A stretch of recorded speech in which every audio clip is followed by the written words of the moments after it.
Hello, everybody, and welcome to the Spoiler Warning Podcast. This is review number 668 with our review of The Tomorrow War. I'm Christopher Schnese. And I'm Stephen Miller.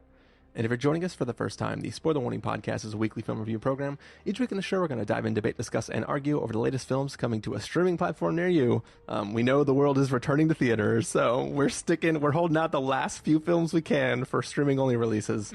But this week, we are talking about this film, The Tomorrow War, which came out on Amazon Prime Video, and then also the new Soderbergh film called No Sudden Moves, which debuted on HBO Max.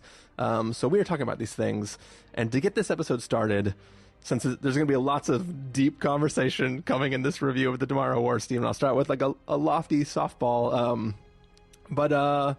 Did it dawn on you as you were sitting down to watch or finishing up watching the second film in this weekend's double feature? Did you think about the fact that we were watching two secret environmentalist films? I did not at all until the moment you proposed this question about 2.5 minutes ago. It's coming at an interesting time, right? Because in the last week we saw like absurd like heat waves ripple across the country, and I think climate change and the terror of climate change was definitely top of mind for me. I mean, I just learned what the wet bulb temperature is and what that means today, and now I'm horrified for all time. Don't go on a Wikipedia deep dive unless you want to learn about the temperature at which human beings cannot survive no matter what you do.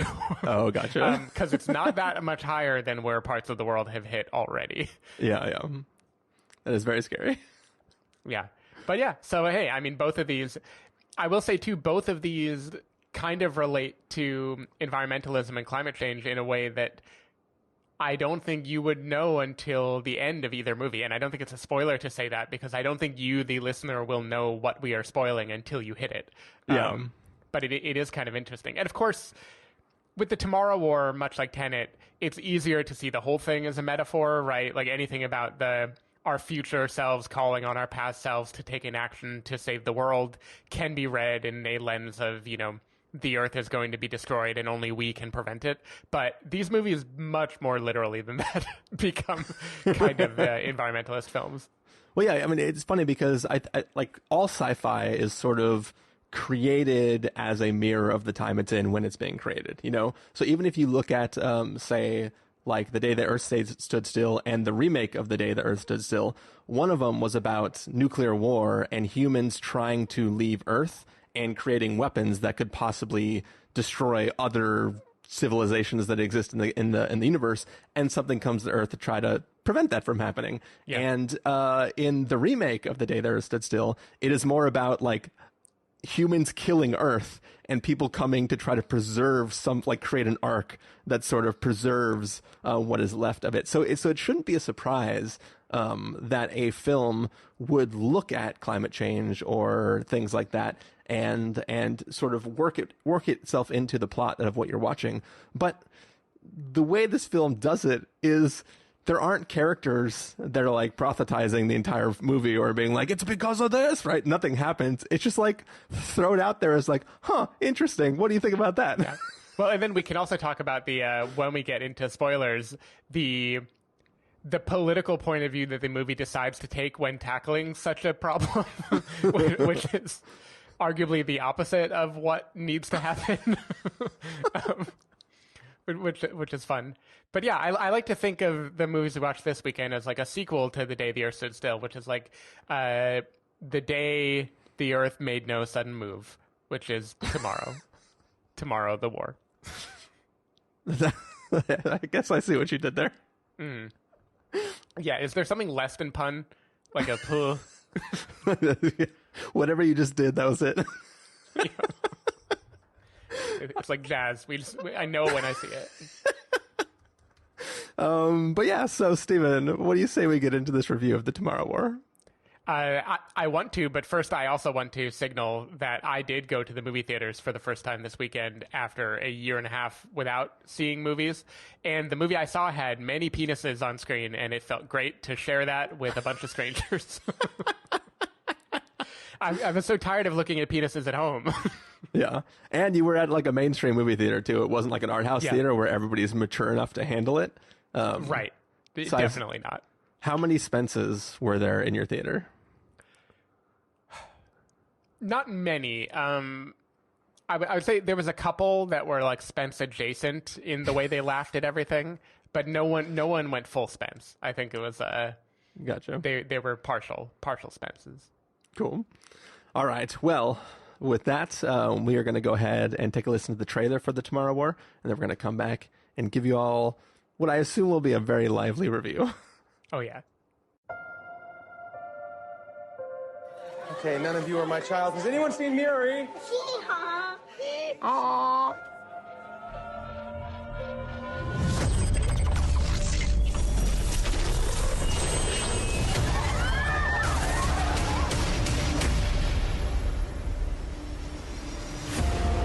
We are fighting a war 30 years in the future. Is this a joke? Our enemy is not human. We need you to fight. You got drafted. I will be back. Why is this happening? What about the teachers' deferment and the veterans' deferment? If I don't go, they're going to draft you in my place. But if something does happen to me, you and Miri will be taken care of. If something happens to you, Dan, 70% of draftees do not return. Sometimes a man does what's best for his family, not himself. Move your shirt, please. Wait, what's this for? It's just a test. Oh, a seatbelt. Was it a driving test? No? You don't have jokes in the future? This device facilitates your jump to and from the future war. 1 minute to jump. Oh, here, buddy. Take that. You just flip it around like that. How are you so calm? Long story. You ex-military? Yeah. Kind of a short story, I guess. 3, 2, 1. In 11 months' time, all human beings in the future will be wiped from the face of the earth. Unless you help us. I was trying to save my daughter. If I gotta save the world to save her, then I'm gonna do it. This is the end. The human species will disappear from the face of the earth. We are literally living on borrowed time. There's still a chance that we can stop this war from ever happening. So we gotta fight.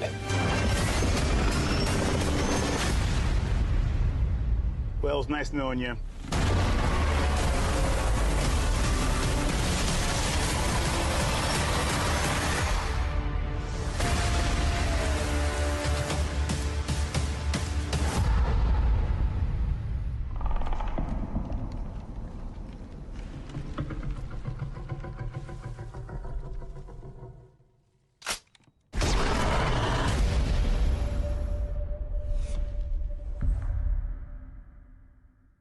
All right, so that was the trailer for The Tomorrow War. And as the title lets you know, it is a story about a war that is happening in the tomorrow, or 30 years tomorrow. And essentially, all of humans are starting to be wiped out by something. And essentially, time travel is created, and forces are sent back to present day, or technically, I think the year is next year. But they basically send troops back to mobilize folks to be transported into the future to participate in the war, because literally so many humans are dying in the future that they don't have enough people to fight this war, and the only way to do it is to recruit people from the past to come to the present, or that future, which is their present, to help fight the people who are the things that are killing everybody. Whew. All right. Stephen Miller, what did you think of The Tomorrow War? Well, if that plot sounds complicated, then don't worry, because they're going to solve all the plot holes and they're going to explain it, wrap it in a really nice bow. No, I'm just kidding. This movie doesn't solve shit. This movie reminded me a lot of how I felt watching Army of the Dead, in that when I realized what I was watching, I was stoked about it. I was like, oh, hell yeah, this is going to be great. You know, I'm going to watch, with Army of the Dead, it was like, I'm going to watch a Zack Snyder zombie movie. And with this, I was like, oh, hell yeah, I'm going to watch Chris Pratt do Edge of Tomorrow. That's going to be great. Like, that's just going to be a lot of fun. Whatever happens. And, like, the cast was super fun. I listened to Doughboys this weekend before knowing I was going to watch this movie. And Sam Richardson was the guest, and he was promoting The Tomorrow War. And then one of the hosts, it turns out, Mitch, was also in the Tomorrow War, and then Chris Pratt showed up at the end, and I was just like, oh man, I'm excited for this movie. These are like a bunch of people, seem like they're getting along well, they're talking about how great it was. I'm going to have a lot of fun. And like Army of the Dead, I just thought it got progressively worse the more it went along. I thought this movie started out very promising, and by 20 minutes in, I was like, okay, I kind of wanted to get to the action, and then it got to the action, and I was like, oh, no, the action didn't make it better at all. I don't know. I just feel like this movie did not live up to the spectacle that it wanted to show off, and I like Chris Pratt fine. I think he's a fine leading man when he's being asked to do things like be a goofy Lego movie character. I don't believe him as an action star because I think when he has to get serious, it gets very cringe rather than being enjoyable. And I thought like nothing was as cool as the movie wanted it to be. And then every time it seemed like they were reaching for like a big epic moment, they decided to veer the plot in a way where it was less cool and more frustrating, culminating in an ending that I think is just flat out very stupid. Like I was like genuinely angry with where the movie went in the final like 20 minutes or so. What I find strange about this movie, and honestly, I hope you like it, so we'll have like a interesting spoiler-free part of the discussion. But what I find strange about the movie is they do the setups in a way that in any other film, even a bad film, even in Geostorm or something, there's going to be a setup and it's going to pay off later. Like Chris Pratt teaching his daughter how to dig. It's like, okay, that's going to come back. He's going to do something with digging and leverage. Or like Chris Pratt, like having that little like donkey noise thing that he and his daughter do to each other. Like, oh, that's going to be cute. That'll be a fun callback when that happens later in the movie. And even MacGuffins of sort, like things that are being strived for certain time, things about the parameters of this universe. It's like, oh, this is going to come back in a way where they're going to play with it and then flip it on its head, and it's going to be so much fun. And they just don't. The plot just like keeps moving, and every time the plot develops in a new thing, then like what you just watched doesn't matter anymore. And I just found the movie strange. Like it didn't build towards a satisfying conclusion. It felt like it kept making its own history irrelevant every 30 minutes or so, just being like, okay, whatever you just saw, who cares? We're going to do this now instead. And I don't know. It just, I didn't have a lot of fun with it. I don't know. I love time travel things. I like big, dumb sci-fi. I like the cast. I wanted to have a lot of fun. I laughed maybe once or twice. A character refers to someone as Conspiracy Santa, and that made me laugh. But overall, it just, I don't know, something was tonally off for me. I never really got into this as a big, dumb, fun movie, and instead I just wanted to like nitpick the shit out of it while I watched it. Yeah. Well, the good news for you, Stephen, is that I did find it big dumb fun. I mean, this film has problems galore, and we're going to get into them in a spoiler segment at the end. But I think that some of the stuff that didn't work for you actually did kind of work for me. I think that so my reductive way of describing this film is like you have a friend who wrote this story, and you're like, man, all of the ideas in your story are awesome. You just need to revise this a little bit, and then you'll have something that we can publish, like that sort of thing, right? Where it's like, yeah, there are a lot of very, very interesting ideas. Like I am also a fan of time travel and, big fun aliens attacking the Earth type of things. But this film has very, very interesting ideas. Like usually, when we have future interacting with the present, it is because the future is trying to come to the present to prevent their future. This story is like literally flipping that script, going like, nah, see, the future is coming to the present to get people to go to the future to fight there. They are literally willing to fuck up the past to help the future a little bit. Yeah, and like we're going to get into it in spoilers how... Well, first of all, because I'll give away one of the things that I really don't like. I like the delivery method. I don't like what it actually means to the film, because there is exposition about how this universe works that is given to characters who are not being told it, but are just deciding that would be the coolest explanation for what's going on. So they say it. And yes, that idea is great. That idea is totally great. I like it. I like where it's going. I like that those two characters are figuring it out. The problem is they don't actually know, and no one's going to tell them. We just take it for granted that these two guys who are scientists could have figured it out just by looking at young people and old people. Well, and then we get clear instances where it was clearly violated. So it's close, but not what they said. I don't think it's actually violated. We'll talk in spoilers. There's something about why people are a certain age that seemed like there were two parts of it, and one part seems accurate, and then the other part doesn't seem accurate based on what we learn later. But we can talk. Yeah, we'll talk about it later. But it's only the people who are sent back to the past that it's true about. And there's two facts. One fact only pertains to people who are being sent back, and one fact only pertains to people who are being sent forward. I see. And so they're avoiding a contradiction only during time travel, but not about what the same exact thing would.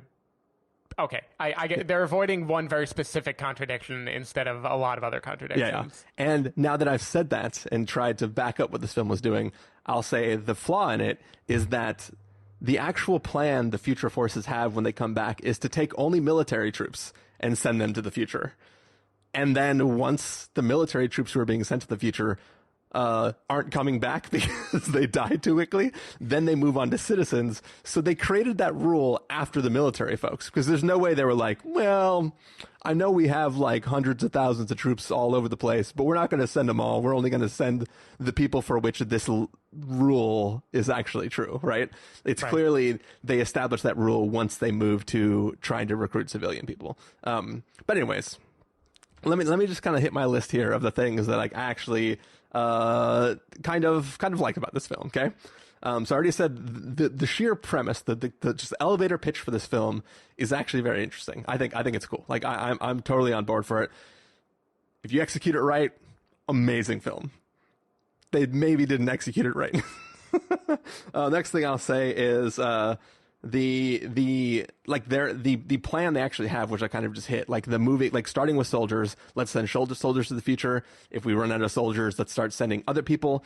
Okay, now that we're trying to send other people, how do we decide who we send? What is the criteria for selection? Is it maybe the people who are best fit to fight in the future, or is it just the people who mostly fit a profile that would help us with sending people to the future? Like I like all that's happening there. The idea of the 7-day tour that you go on, like, you know, normally you get recruited to the military, you go on a tour of however long you're going to be stationed there. But the idea that like there is this literal plot device which will send you somewhere and 7 days later will return you as long as you're still alive. I really, really like that mechanic. Once again, cool sci-fi ideas. This is fun. We're all having good times. Yeah. Let's see.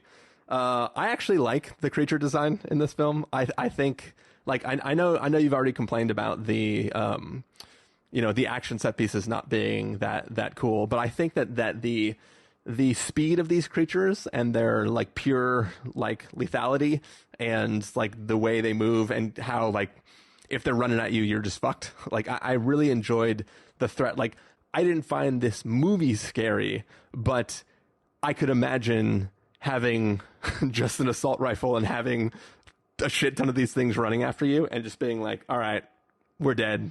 You know, or as one character might say, shit. Yep. That was fun. I like Sam Richardson. Happy with him. Glad he's there. Yeah. No, I think I'm trying to like put these in an order of relevance, but I can skip ahead. I thought this film was hilarious. Like there was a lot of this film that I found myself chuckling at and enjoying. Like I think the chemistry between Sam Richardson and Chris Pratt like is awesome. I love anytime they're interacting with each other, so much so that the last 20 minutes of the film, which you didn't like, I actually very much enjoyed. Wow. To me, I think this film knows what it's doing. Like there's two coins, right? You're flipping a coin in the air, and if it comes up heads, this film thinks it is the world's best sci-fi, and it is like, I am nailing all of this. If it comes up tails, the film is like, I am doing a very, very silly film, which just has cool ideas, and it's mostly meant to be fun and explosive, and I hope you're enjoying it. For me, it came up tails. It sounds like for you, maybe it came up heads. Well, no, I don't know, because I'm not ascribing motive to that. Like, I think the film knew that it was being very silly, and it knew the problem with its ideas. It just didn't... It felt lackluster in the way that it tried to wink at me, just like Army of the Dead. Like, Zack Snyder knew that he was making, like, a pulpy, cheesy B-movie zombie flick, and it just still didn't work for me. Like, even the self-commentary wasn't enough to make me be like, hell yeah. And this was kind of like that, where I felt like this movie wanted to be the big dumb fun, and it didn't nail that for me, and that hurt everything else. Maybe it doesn't help that I saw my first movie in theaters in a year before watching this, so then going back home and watching it, I was like, this isn't a spectacle. What are we talking about?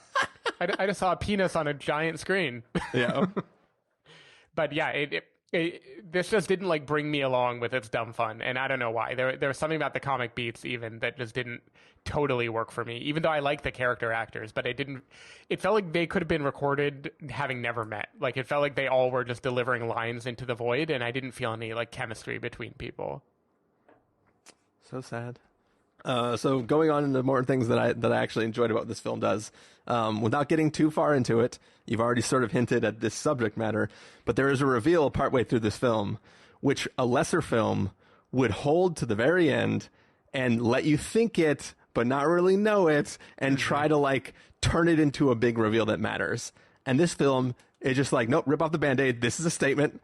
And now deal with this film in that context, and we'll go from there, right? It's not trying to withhold. It's not trying to hold its cards close to the chest or vest or whatever it is called. It is just like, hey, this is an idea we want to play with. Now go with it, and it's going to create other stakes, but it's not going to create a sudden, shocking reveal that makes you change everything you thought about the story.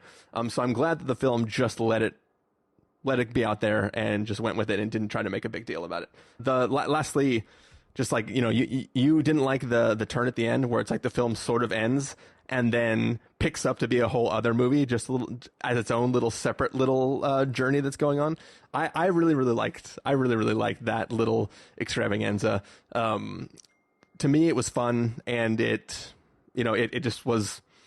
It was a nice, like, to me, like, the tone of that trip is like, if you haven't clued in to the type of film this thinks it is, it's definitely trying to play in like the Fast and Furious sort of genre of film, where it's like, no, we're not, this isn't supposed to be super serious James Bond. This is supposed to be like, we're action heroes and we're going to go do this crazy alien busting thing. So, yeah.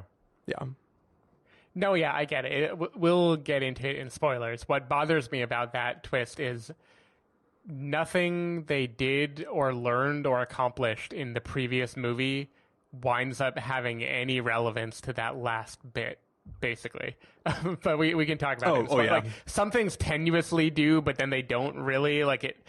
That's what I found weird, where it isn't that like, oh, the movie changed tones. It's like the movie literally just negated everything else that I just saw. Like, all of that was pointless. You're talking about how there are two devices. One device does something one at a time, and one device does something all at once. Yeah, absolutely.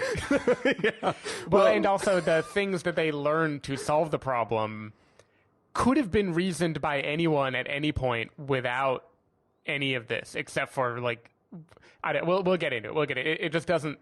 I felt like they could have easily tweaked a few things and connected the dots in a way where you would emotionally feel like that part was only possible because of characters we care about in the previous part of the movie, and they didn't. Like, for some reason, the script just decided to separate them completely. Yeah. I think, too, there is a scene, like, you talk about lots of things this film is in theory setting up that it never pays off.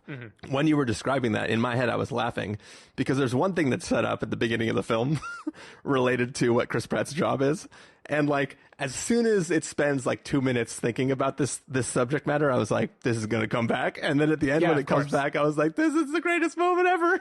Which is part of why, like, when we got into that final 20 minutes, I was like, yeah, of course this is where we're going to go. This is freaking rad. Yeah, that is the one setup that had a payoff. I will give you that. It was clear that this was going to mean something. We'll talk in spoilers too. But yeah. All right. So what didn't you like? Yeah. So I spent a lot of time pumping up this film, and now I'm gonna knock it down with just really simple questions about how this universe thinks that it actually works.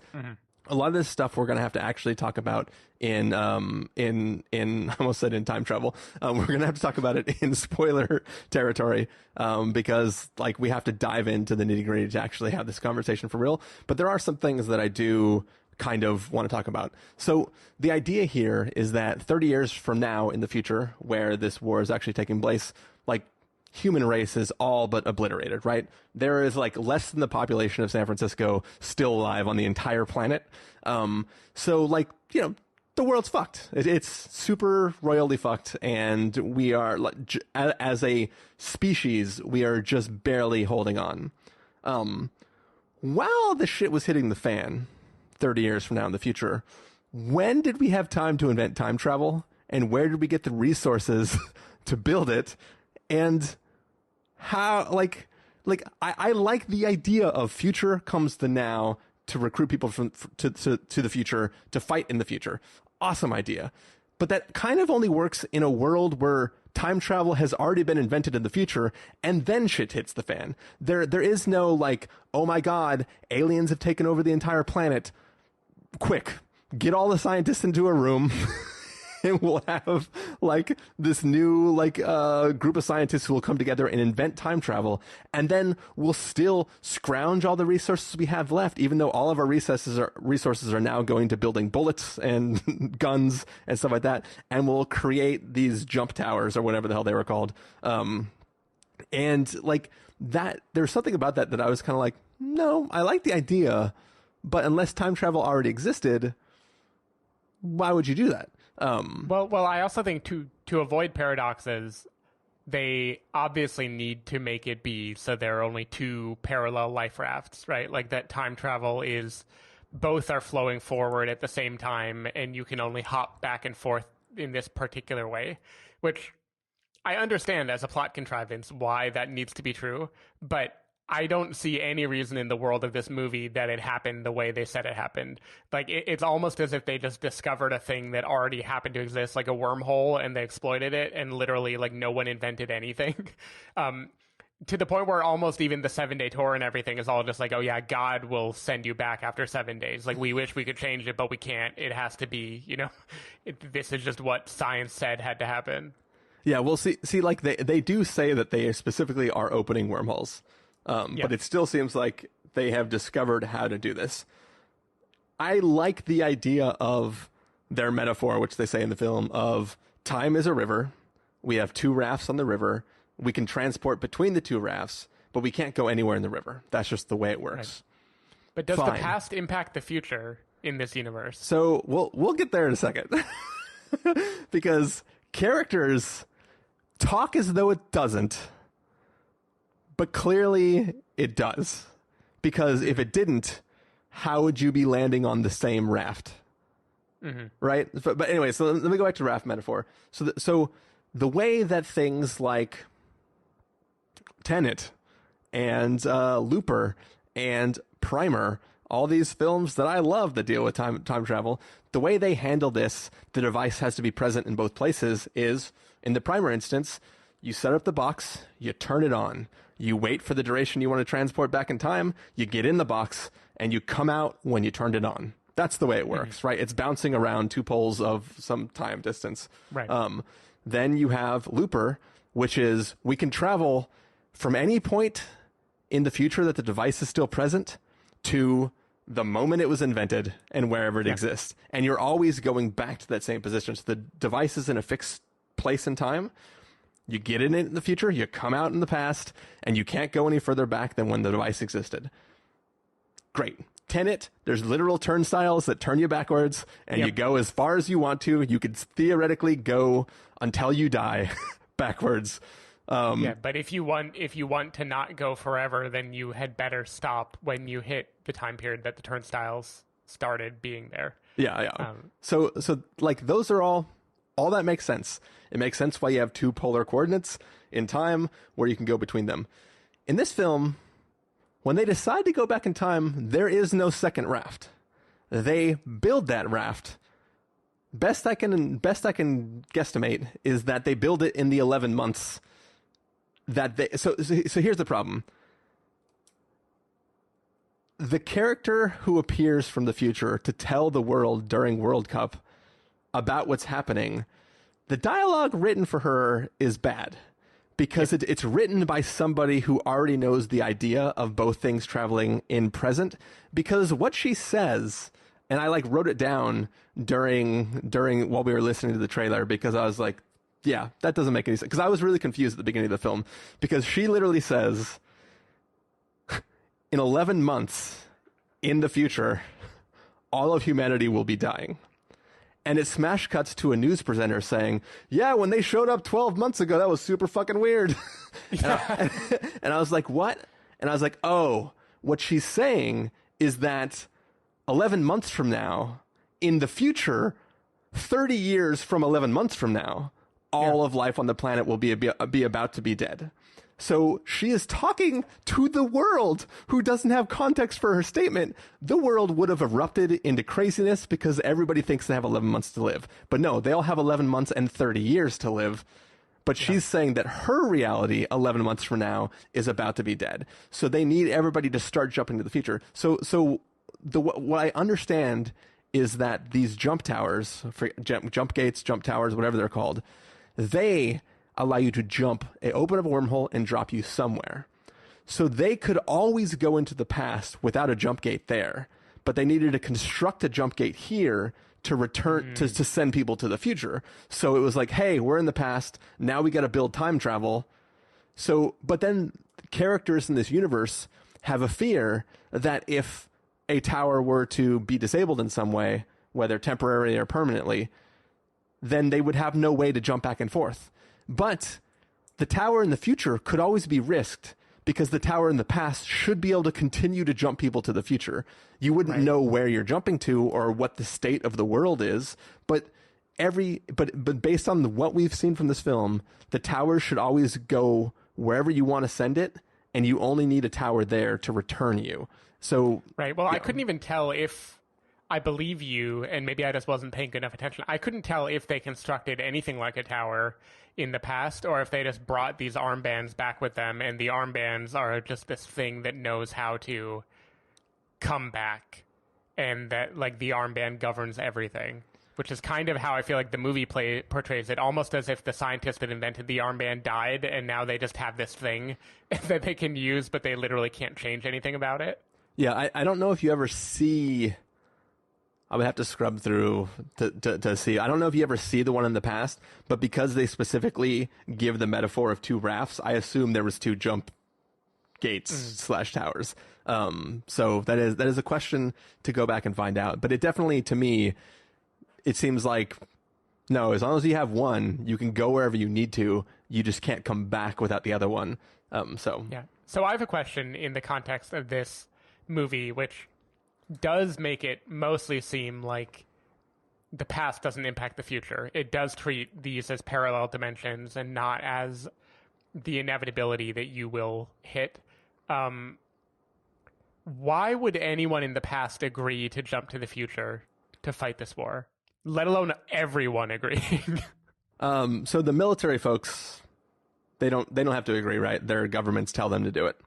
Once we run out of military folks, that's why they had to institute a draft, right? Like, but why do the governments agree? Why would they want to fight a war 30 years in the future that they have strictly less chance of winning than if they prepare now? To help future them? who will be clobbered presumably anyway if they solve it earlier. Yeah. Like, why does the first 2 hours of this movie exist, basically? Like, I can't tell what the motivation is for anyone other than the future people who are being very selfish, just killing tons of past people to fight their, like, likely not going to succeed war. Yeah, well, I mean, it's mostly because, you know, other films would deal with it better. Like, you know, say films where there was a giant asteroid about to slam into the Earth and everybody's going to die anyways. Like, in things where, like, people, like, why would people work toward, like, I'm still surprised. Like, there's scenes after the people show up at the World Cup where Chris Pratt's still going to school and teaching. People are still in the class, but, like, really all those people are like, yo, in, like, 30 years, like, shit's going to get real fucked up. Why are we doing any of this? And, like, there's nothing about this film that really shows why the people living back on Earth don't just, like, party and kill themselves. So they know the eventual future is, like, terrible. And it might be a thing where, like, when the military forces first went, they were like, oh, this will be a cinch, easy job. Like, in the future, there's less people, but we're just going to overwhelm them with, like, a bajillion people and everything will be cool. But then once they all started to die, is it, like, maybe it's sunk cost fallacy? Yeah, maybe the same argument could be made for actual wars that for some reason governments have decided to wage.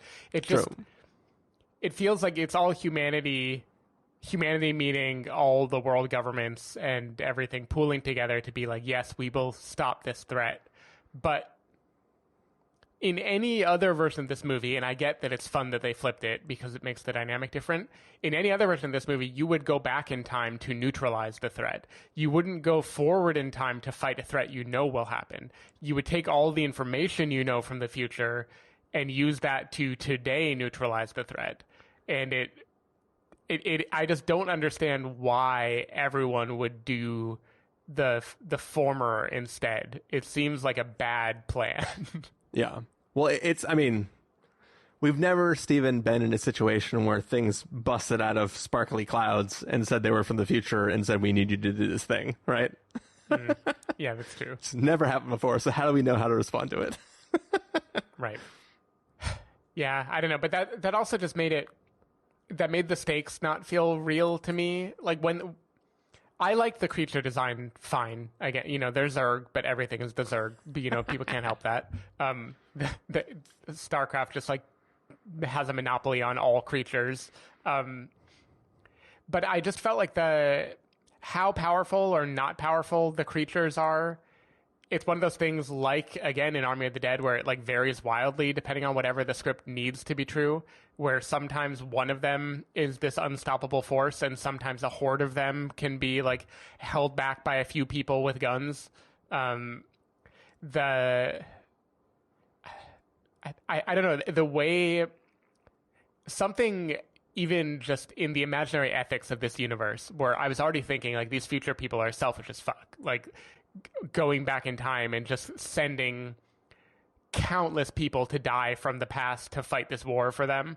And nowhere is that, like, symbolized better than when they jump and, like, 90% of them fall and die. Well, I mean, that was a whoops-a-daisy. It wasn't a...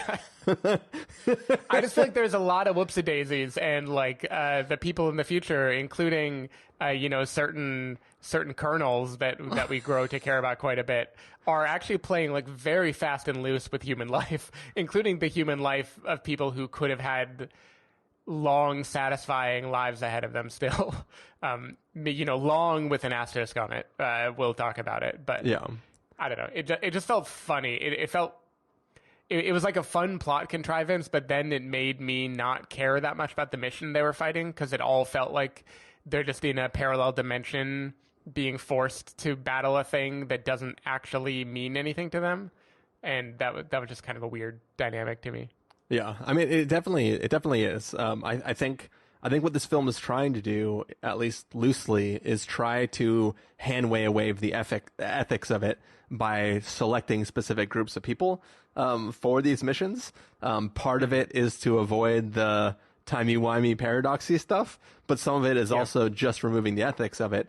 Like, it's, you know, in our Tenet review, I brought up the film Travelers, and one of the things Travelers did is when you transport somebody's consciousness from the future back to the past, you transfer that consciousness into the body of somebody who was about to die, and then you simply don't die. So ethically, I mean, still unethical given, and if it's a person who has no family and no connection to the world, and is just a drifter who's living on their own, and the bear was going to maul them or something, sure, right? You transfer into their body, and then now you just live on as them, and none's the wiser, it doesn't hurt anybody.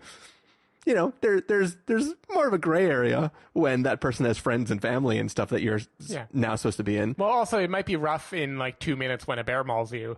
It might be a short-lived well, no, the point is that excursion.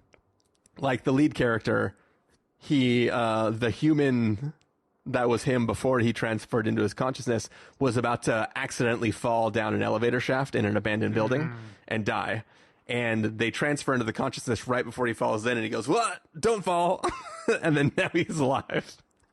Interesting. So it's you're letting things happen as they were, but rather than that person dying, you know, there's still ripples that go forward from that if that person suddenly isn't dead. But you know, whatever. It's a great idea, sci-fi concept. This film is trying to do something, we'll just say maybe a little bit similar to that. Right. But yeah, another thing that really bothered me about this film, Stephen, is it's not even fully aware of the stuff it wants to play in the genre that it's trying to do. Like, so, you know, if there were these weird creature things attacking the planet, you would want to, you know, investigate them and try to see if, you know, what's the differences between maybe the male and female versions of these things on the planet. So this film is really concerned over the differences between the male aliens and the female aliens.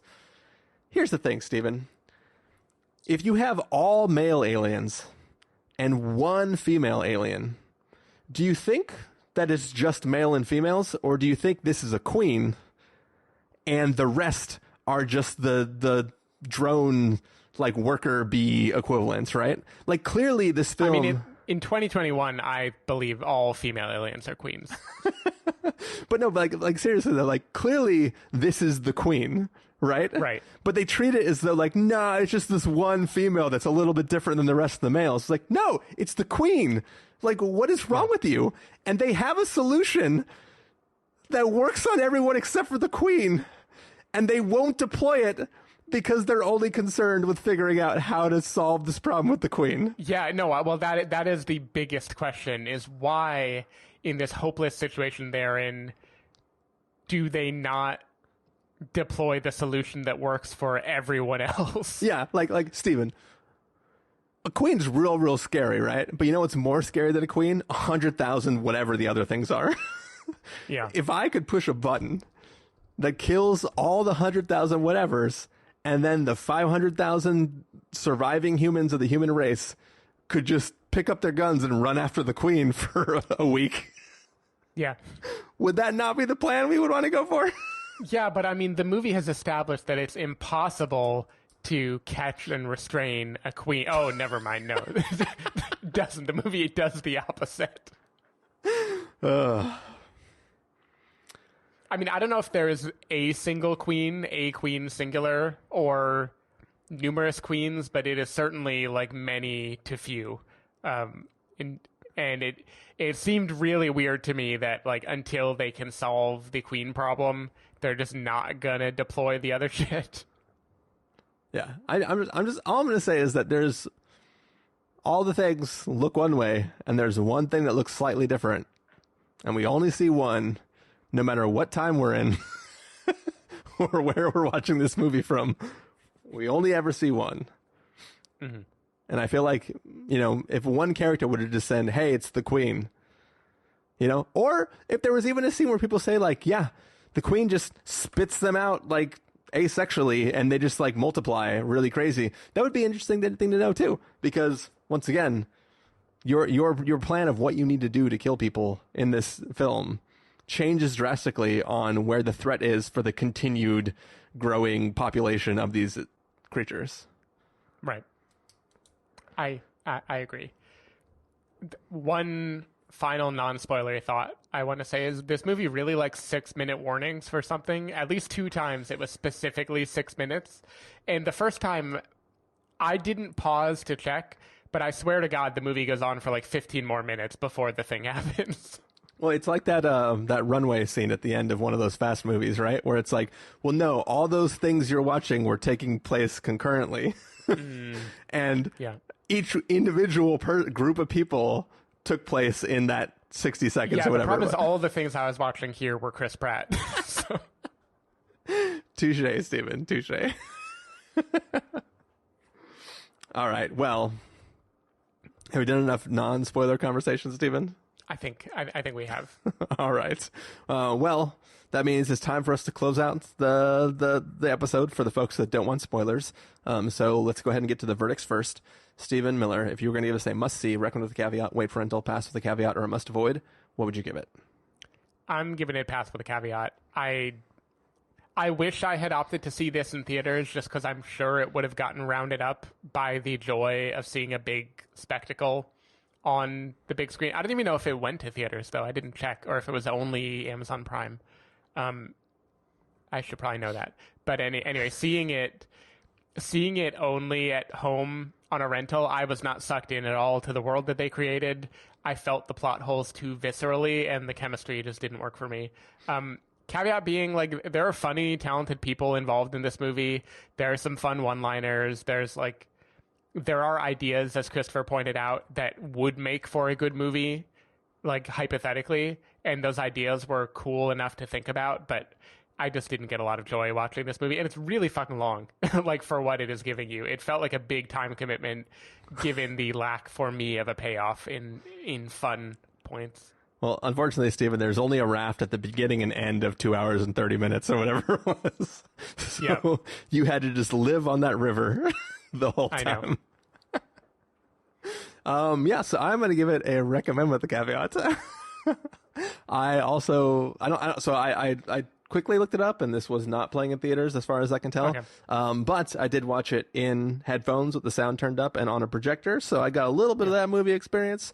Didn't have to smell other people's popcorn or stand in sticky floors, which is something I've been able to avoid for the last year and a half. But for me, I had enough fun with what this film was doing. It is very silly. That, like you said, the last 20 minutes kind of ruined the movie for you. The last minute of this movie almost ruined it for me. There's a voiceover where we'll talk about in spoilers that almost made me go, fuck this movie, I'm out. But I was like, no, I had too much fun. This is cool. But yeah, so that is it. A pass with a caveat and a recommend with a caveat. For those who aren't going to stick around for spoilers, why don't you let everybody know where people can find you throughout the week, Stephen? If people want to find me, they can go to twitter.com/sdavidmiller or sdavidmiller.com. People can find me at ChristopherInRealLife.com or Twitter.com/ChristopherIRL. You can find the podcast over at thespoilerwarning.com where you can get a bunch of the back episodes of the show. If you want to subscribe to the show, you can do so on Overcast, Stitcher, Apple Podcasts, or wherever podcasts are found. If you want to know when the episodes go live, you can follow us at Twitter.com/SpoilerWarning, Facebook.com/TheSpoilerWarning, or Instagram.com/TheSpoilerWarning. If you want to get a hold of us directly, you can send an email to fans@thespoilerwarning.com, or you can use the contact form on our site.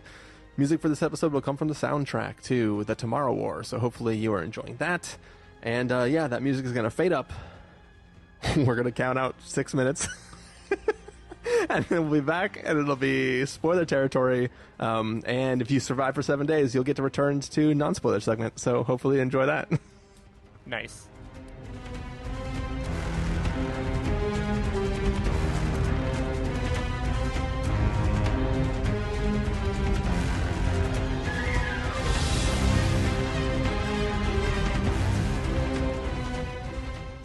All right, we are back.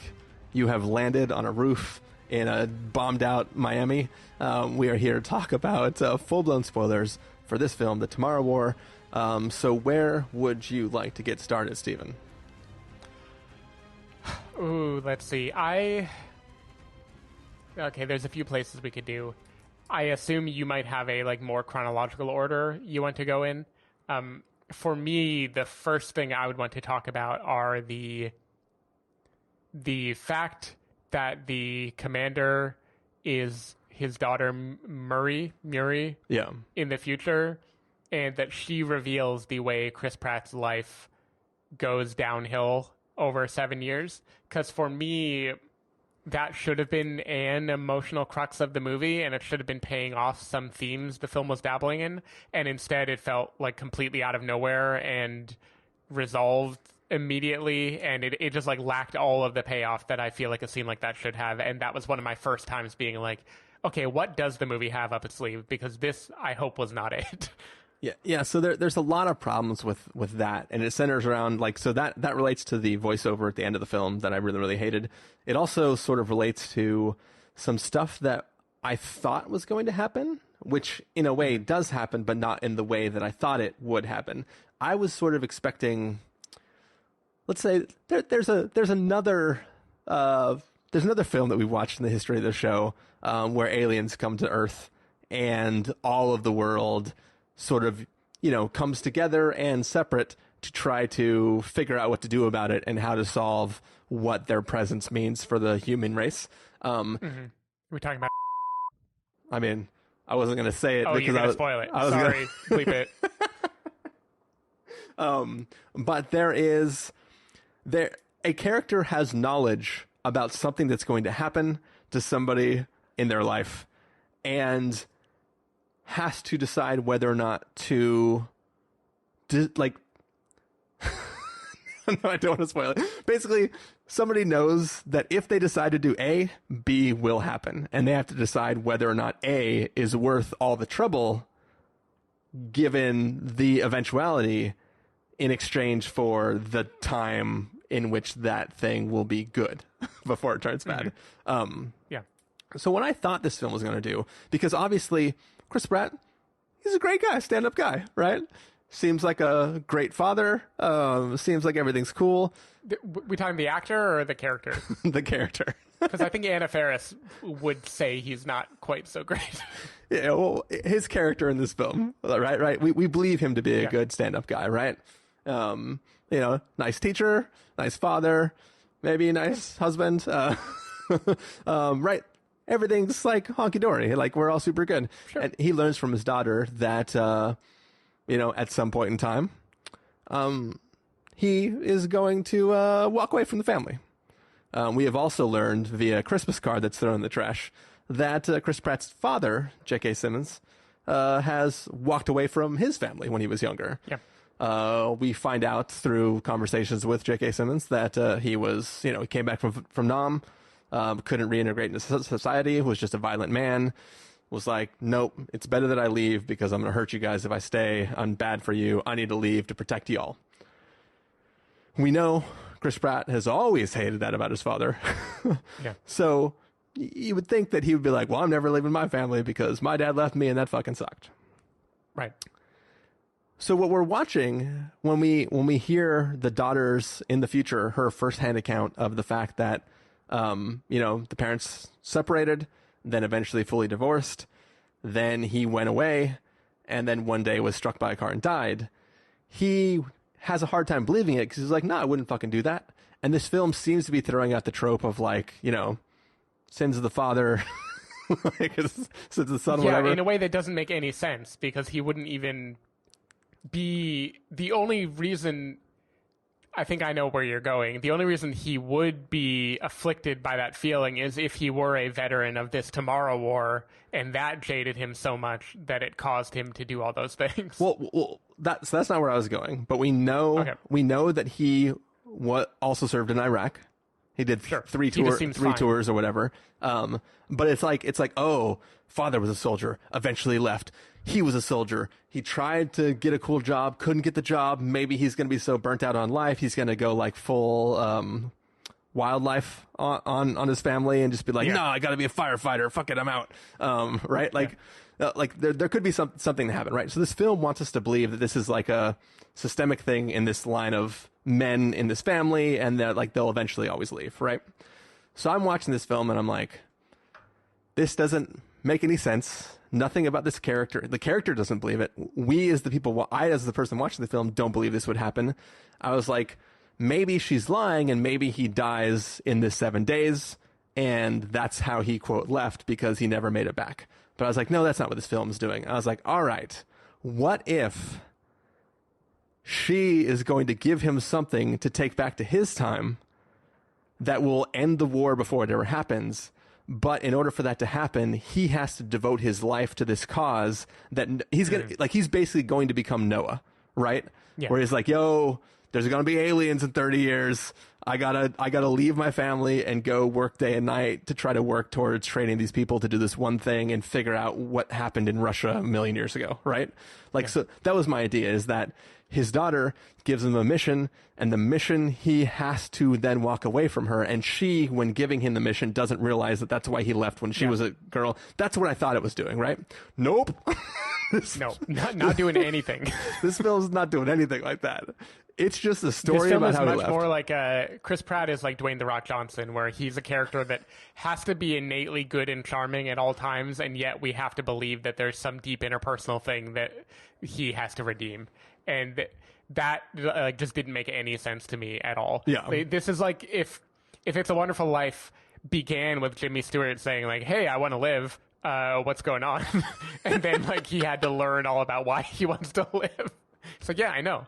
I was about to eat my wife's like giant gross tuna salad. Like I'll do anything. I'm fine. Like now we're combining it with No Sudden Moves. It's like some mobster was gonna kill him, and he's like, "No, I want to live." And he's like, "Fine, we're gonna go time traveling and see the different versions of your life."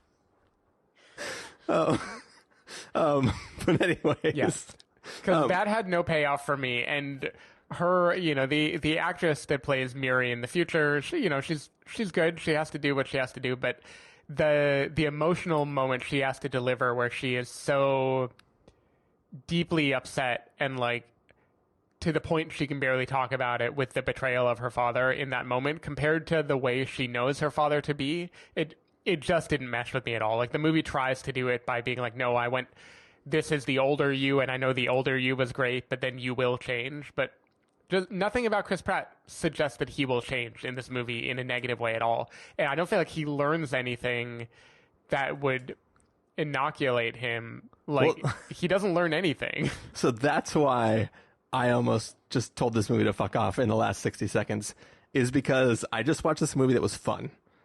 I watched all this stuff. He has this moment where he's like, shit, you know what? I know the one person who can fly us into this volcano in Russia, or this glacier in Russia. I know what's going on. I'll go talk to my dad. And they have to become buddy-buddy. They have their moment. Everything's cool. I'm like, you know what? That's fine. That's touching. Everything's good, right? Then this fucking voiceover starts. And he was like, that man will never know what he taught me.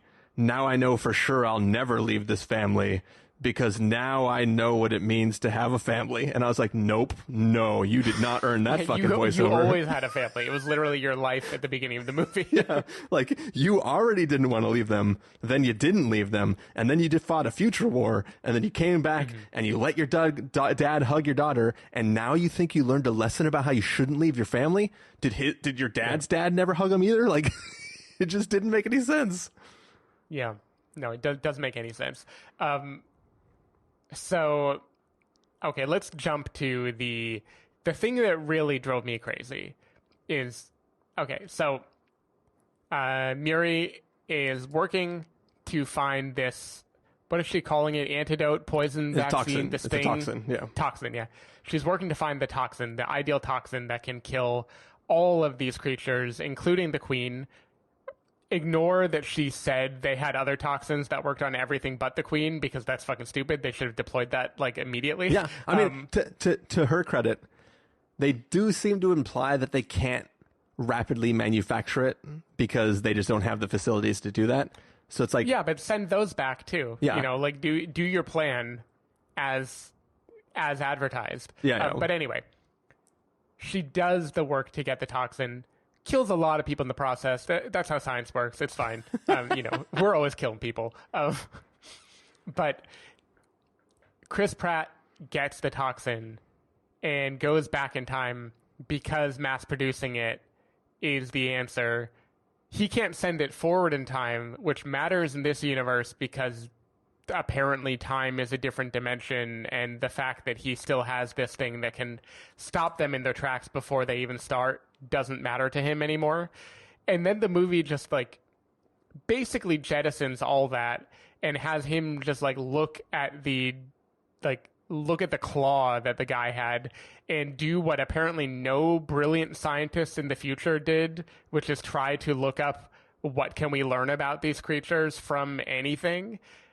In which case, you know, in all of 5 minutes, he, with the help of a kid who likes volcanoes, figures out everything there is to know. And what drives me crazy is none of that knowledge came from Muri in the future at all. And it would be so easy for it to have come from her work, to be like a continuation of what she was discovering. Yeah. Or something. But they don't.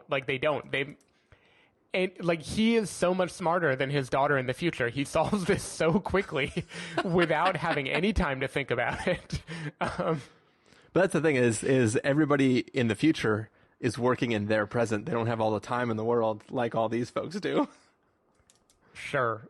Yeah. Well, but they send people back too. So you would think as a part of their plan, other than send people back to like find more bodies to throw into the slaughterhouse or whatever, like they would also use this newfound freedom in the past to manufacture and explore and conduct experiments and do, you know, that would be a pretty good use of this like perfectly secure place you can hide. Stephen, let me give you a little explainer on the military industrial complex. Yeah, please tell me. No, there but needs to be more science funding and less emphasis on weapons. Yeah. But yeah, I think for me, that was the thing that made me the most mad is this topic that you're bringing up now, is that, like, I get, if you are in the present with any loved one, you don't want to watch them suffer and die, right? Right. Totally fine. 100% there. I agree. Do everything in the world to keep your daughter alive while she's in your presence. Once you've traveled back in time, like once you've been ported backwards, like unfortunately he watches her die. Or I guess technically he doesn't see her die. He just sees her in a state where she's definitely dying about 30 seconds after he lands. He sees her falling in a very Zack Snyder slow-mo looking moment. Man, and then he disappears. That shot is so fucking awesome looking. Yeah. I love it. It is so great. I'm surprised it's actually the last shot of the trailer that I played. But it does look really rad, which is a very, very, it's like slower than slow-mo. It's just like 6 total frames, but you just see that movement of everything like, super rad. It actually reminds me of, there's a similar shot in the Aquaman movie where, right? Aquaman movie? I feel like there's an underwater version that looks very, very similar. I couldn't tell what it was, but there was definitely a Zack Snyder movie that had a very similar composition to that. But yeah, it was cool looking. But yeah, anyways, what bugs me is just that, like, the whole thing that you're trying to do is, like, your daughter literally gave you the plan to take something back to the past, mass manufacture it, so that when this thing happens in between the future and the past, in a new present, that you can stop it from ever happening, which means your daughter doesn't have to die. Like, yeah, yes, it's traumatizing to watch the daughter that you're just reunited with as an adult die, but if you can just stop that from happening, you've undone it. It doesn't erase you having to see the image of her die, but you do prevent that from happening. And the fact that every fucking character in this movie in the future says, well, it's too late for our present, but maybe you can save your past or your future, right? I can't even know which direction they're going now. But basically everybody treats it as though, like, you will save your past future. So what you're saying is you are ripping people out of a separate dimension and killing them in a world that's going to fuck up their future, that is different than fucking up the future that they already was going to have fucked up when Aliens came out. And if that's what you're actually doing, then you have no idea the aliens actually crashed on the planet in the reality in which you're plucking people from. So I really hated the idea that no character thinks about it. Like, you literally said time is a stream, a river, and you have a raft on it, and you can jump between the two rafts. If you're on that river and you can only ever be on that river, then any point in time you go in is the same damn river, and changes you do in the past flow downstream to the future, and it should be obvious to everyone. Like, unless, right, well, but I mean, the river analogy only works in a primer type universe where it's a closed loop, and the notion of past change influencing future doesn't exist, because at the end of the movie you realize it was all coherent, right? Like if Chris Pratt saves the world at all, the river analogy doesn't work, because that future raft is no longer where it was when he learned. Like there's always going to be some contradiction there, but every other movie at least assumes that changes you make can influence the outcome in the future, and maybe it'll be like a, you know, Thanos snap, or boom, something is shifted, or the world is different. But like this doesn't even have that assumption. I just want to say I don't think the raft metaphor works in any universe where the rear raft can make changes that influence the in-between. But yeah, I mean, like, but in this world in which it's a single thing, then you're like, you know, we go back to which version of time travel do you subscribe to, and do ripples travel forward and make different things happen? But I think that with what little that, like, all you needed was one person that, like, to Chris Pratt to say, like, hey, can't we just go back in time and do the whatever? And instead of saying, oh, we can only go back exactly 30 years to the day, like, they're basically saying it works the way the technology works in Deja Vu, where both points in history are actually moving forward in real time, and you have to follow it in real time to know what's going on. Instead of giving that answer, they can go like, oh, we tried that, but no, they can't really tell that to people, because then they'd be like, why the fuck are we going to the future to fight your war if we can't change it? Right. Yeah. It's all... I mean, so what you don't like about this is what I baked into the whole idea, and it's why I hate the future people for basically taking a bunch of people to be slaughtered to fight their war that will not help the past at all. And that confusion is even there when Murray is explaining her plan to Chris Pratt, because I can't tell... He seems to be like, I'll go back, but I'm going to come back for you, as if she thinks it's too late for their present. But then when he learns the tower is closed, and even if they mass produce, they can't send it back, he acts like the plan failed. And it's like he and her aren't even on the same page as to what the plan was. And that is just a very muddy concept for the movie, which is, how does time work? Yeah. Like, what is your plan? I also think the real problem too is that, like, couldn't you just, like, send back an envelope? She's using computers to make the toxin. Can't you just email the toxin back to the present? So they clearly are bringing, like, computers back, because they're doing that lookup when he gets drafted to see when he will die and everything. Yeah. Like, they can clearly, like, query information that was brought from the future. So yeah, the whole thing is messy, but it doesn't matter, because not only does her plan not happen, they try to shoehorn the toxin in when they go to Russia to fight the frozen aliens, rather than involving, you know, world governments to, like, drop a nuke on it or whatever. And they have the toxin there because I guess it's the easiest way to kill fetuses or whatever, too, for about 5 seconds until they abandon it. And then it's like, oh, let's just use C4 and blow all of it up. And it works. So literally the toxin didn't need to exist at all. Yeah. Like, it didn't help anybody do anything. Yeah. Well, like, see, what would be cool is, like, remember one of the Wonderworld, one of the Underworld films, like, the werewolves, I think, had UV bullets in their guns, so they could shoot the vampires, and, like, it would, like, kill them because it's got, I thought the toxin would be in the bullets, and that was, like, going to be how they fight. Like, hollow point bullets with this toxin in it, and you're just and, like, shooting things up, because, like, oh, before, you can only kill them if you shoot them in the neck or the belly, but what if you had toxins? Woo! Mm-hmm. Also... Woo. How does toxin equal body producing its own acid? Because that was the other dumb thing, too, is, like, you inject somebody with a toxin, they go, and then it looks like a xenomorph, like, spit on its own arm. Yeah. Though, how badass was it when the queen chewed off her own arm to not be infected by the toxin? That was badass. What blood do they smell and what blood don't they smell? Because there's a lot of blood before... J.K. Simmons cuts his hand. Yeah. I think, like when you, like, scrape your leg, but it hasn't really pierced the skin, and the blood just kind of oozing through. It's like, kind of like, it looks like a napkin. Yeah. That kind of blood, can't smell it. It has to be dripping blood. Okay. Yeah. Got it. What software do you think the kid who likes volcanoes was using to just get asked a question, find where this came from, and then simulate when the polar ice caps will melt? And he's like, oh yeah, sure. There you go. I mean, let's be honest. If he is that into volcanoes, he was definitely using some special volcano software that he got. Yeah.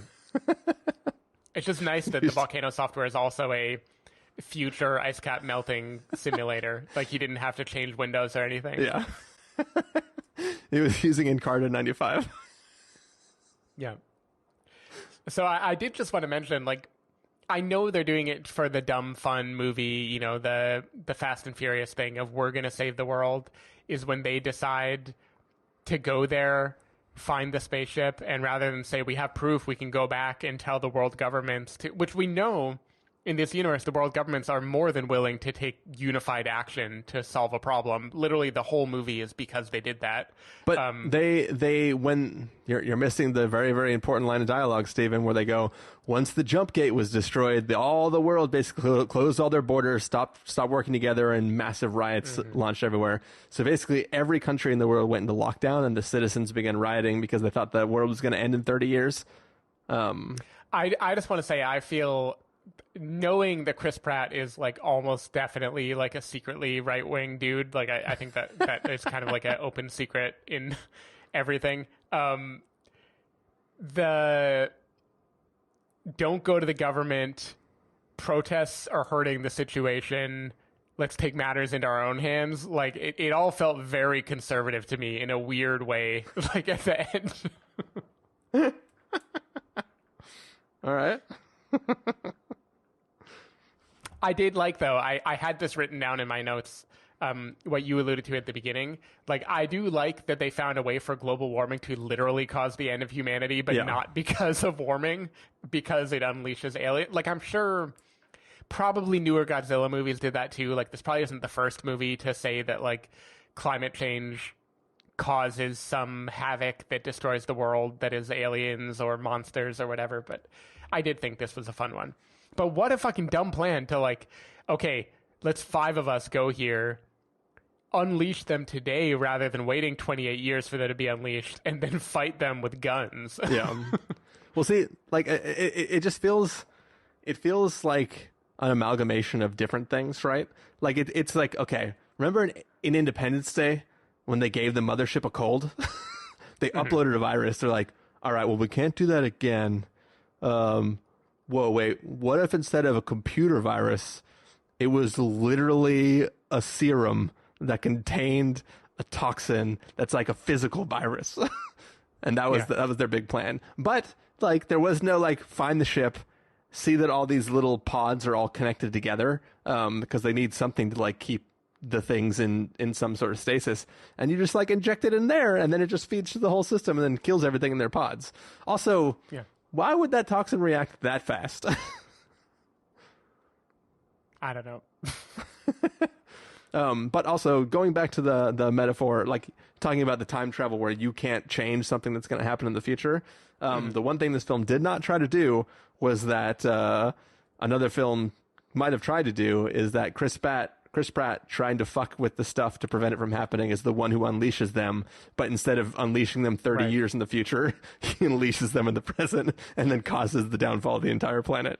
That would have been pretty interesting too. Yeah, it would have been fun. And then he has to, like, he has to Back to the Future to it or wherever, where, like, he has to jump back even further to solve the thing. Though I guess technically that is what he did, because he does accidentally release the Queen. No, exactly. That's why I was so annoyed. I was like, this is literally the worst plan I've ever seen. Yeah. Like, you're about to unleash the Queen on the world now.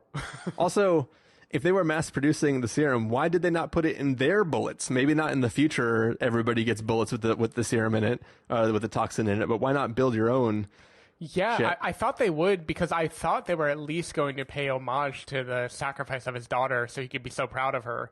Like, I thought they were going to show, like, oh yeah, load up your toxin cartridges. Yeah.